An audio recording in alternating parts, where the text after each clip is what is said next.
নমস্কাৰ বন্ধু বান্ধৱীসকল। আজি ভিডিঅ'টো সেইসকল বন্ধু বান্ধৱীৰ বাবে যিসকল বন্ধু বান্ধৱী ফেচবুক ছেটআপ সম্পূৰ্ণ কৰাৰ পাছত নিজৰ নাম ভুলকৈ দি আপডেট কৰিব পৰা নাই, যাৰ পৰিপ্ৰেক্ষিতত কষ্ট উপাৰ্জিত ধন নিজৰ একাউণ্টত ট্ৰেন্সফাৰ কৰিব নোৱাৰাৰ ফলত বিদেশৰ পইচা বিদেশতে পৰি ৰৈছে। অনুগ্ৰহ কৰি স্কিপ নকৰাকৈ ভিডিঅ'টো শেষলৈকে চাই যাবা।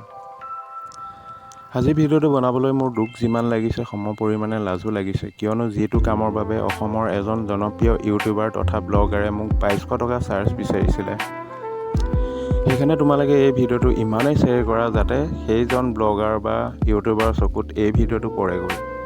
হয়, নিশ্চয়কৈ আমি সকলোৱে জানো ফেচবুকৰ নতুন গাইডলাইন অনুসৰি এটা পেজ বা প্ৰফাইল মনিটাইজেশ্যন হোৱাৰ পাছত এবাৰ ছেটআপ সম্পূৰ্ণ কৰাৰ পাছত নিজৰ নাম আপডেট অথবা চেঞ্জ কৰিব নোৱাৰে, যাৰ পৰিপ্ৰেক্ষিতত বহু ক্ৰিয়েটাৰ অথবা ব্লগাৰৰ নিজৰ কষ্ট উপাৰ্জিত ধন নিজৰ একাউণ্টত ট্ৰেন্সফাৰ কৰিব নোৱাৰে।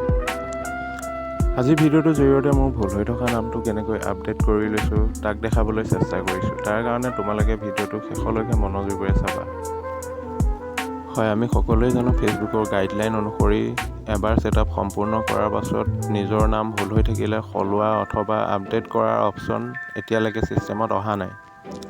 তাৰ কাৰণে আমি মন ভাঙি নিদি গোটেই কথাখিনি ফেচবুক টীম মেটাক অৱগত কৰিব লাগিব, আৰু মেটাই মোৰ নিচিনাকৈ 24 ঘণ্টাৰ ভিতৰত আপোনাক সমস্যাৰ সমাধান দিব।